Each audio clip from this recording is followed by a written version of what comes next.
Hello, bookers. How you doing? This is your guy Siphosethu Sihlangu, and I am coming to you with the very first broadcasting of iSkhaftini. Hashtag launching on wisdom. This is my show where we speak and share knowledge, share inspirational things, and we seek to empower, inspire, to touch, impact, and to transform lives around the world in this global network and in this global space. So today I've been thinking, I want to speak to you about the why. The why. You know, it's very important in this life to know where you are going as an individual and to know how to get there. You know, once you know where you're going and how to get there, it's very important part of greatness, or every great person or every great leader knows that those two are crucial parts in this journey. But the heart of success is not where you're going or how to get there. The heart of success is in the why. Why are you going there?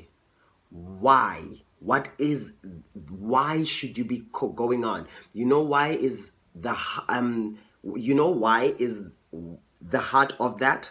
Is because when the going gets tough, when your friends don't believe you can make it, when family thinks your dreams are too big and they start turning their back on you, when your finances come crashing down, when you are in a sick bed and you feel like quitting and giving up, the only thing that will give you a reason to wake up is the why.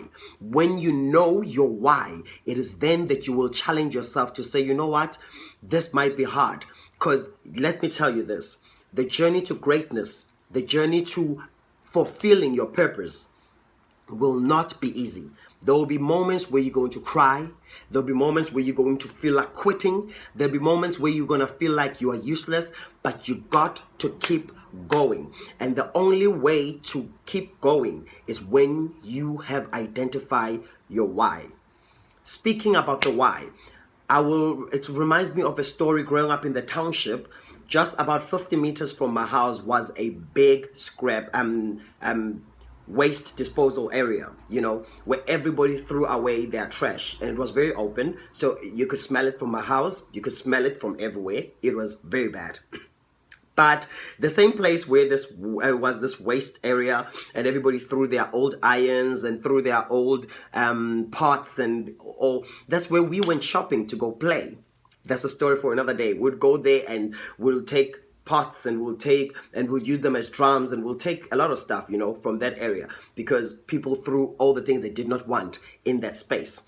But today I want to speak about the kite, because I remember this one day, one of my friends, we went there, and then he took two sticks that were there and he formed a cross like this. Then he took a string that he found there and he tied these two sticks together. And I was like, what is he doing? Then he took a plastic bag, an old refuge plastic bag, which was like there in this waste space, and he laid it down on the floor, cut it clearly on the sides, and then put the cross in that plastic bag. Then he took another string and he started to tie the sides. And eventually he formed what I later discovered was a kite. He made this kite out of waste products which were there. Then he took an extra plastic, I remember a ShopRite plastic, and he braided it together. And then at the bottom, he put a little stone and he put the stone in the kite so that the kite could have weight. And then he had this long string and he started to run and then he threw his kite. And as he ran, it was as though when he was running, heaven said, let's support him, because there was this strong wind that came, and I watched his kite elevate. And as he was elevating, we all started laughing, and he started to run and started to open it, and it kept on going higher and higher and higher and higher. We all were so excited, and we all wanted to create our own kites. And a few days later at school, guess what? My technology teacher took us out, and we were going to experience the same thing. She had bought this fancy kite, which was a baby blue see-through kite, and it had this neon string on it, like the string that they use for fishing, you know. It had that, and then it was very professional looking and professionally made. It was big, and we went into the rugby field, which was also very big, and then she ran, trying. We all ran with the kite, trying to make it fly, but that kite did not fly that high, and I thought to myself, this kite looks so beautiful, but it's not flying so high. And today, in retrospection, I realize the reason for that was the why.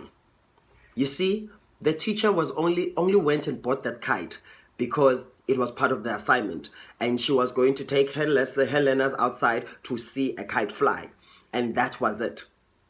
Her why was not meaningful. Besides, her why was governed by obligation. It was just her doing her job. But the township guy, Tumelo, when he made his kite fly, it was passion. It was the desire to do something. Because you see, in the township, we didn't have toys, many of us. We didn't have many toys. I had a bit of toys here and there, but not really that much. So we use bricks to make cars. We use old stuff. We use everything, like we use natural resources and things that were around us, that were trash, to make something out of them. And that moment when Tumelo made that kite and we all saw it fly and we were all so excited, the truth of the matter is that his why was bigger. Because you see, he wanted to make something from his own hands. He wanted to see something. His why was that he wanted to have fun. His why was that he wanted to be happy. He wanted to smile, but he didn't want it for himself only. He wanted to make everybody around him smile. When Tumelo's kite flied, we dared to dream. We dared to envision that we could make our own kite. I also attempted to make my own kite. It didn't go too well, but I did make it nonetheless. And that ability, he showed us, he transformed that scrapyard, that place where it was a trash can, into a factory where we could get material to build a kite to fly. What is your why? Your why, find your why, and that will help you to continue to persevere. You see, he wanted to just be a kid. His why was wanting to be a kid, wanting to play, wanting to live in a world and fly. And guess what? With that kite that was made out of nothing, it flied higher than the kite that was bought in a shop. It flied and it flied and it flied, and not only did it fly, but when I looked around, all of us were running, were laughing, were smiling. All the kids in the township, we felt like, wow, it's possible. I want to say to you, find your why. Find your reason for being here. It's not enough to know where you're going. It's not enough to know how to get there. Find why you need to get there. The reason, when I found out my why, I knew that my why would activate and help others discover their why. I was born to touch, impact, and transform lives. Even when it gets tough and even when I want to quit, I remember these 3 reasons. And then I continue to keep going and continue to press on forward and continue to inspire other people's lives. And then I read posts from them that says, you know what? I found my why through your why. And I want to dare you to find your why. My name is Siphosethu Sihlangu. You are watching iSkhaftini. Hashtag munching on wisdom. Hashtag dare to live.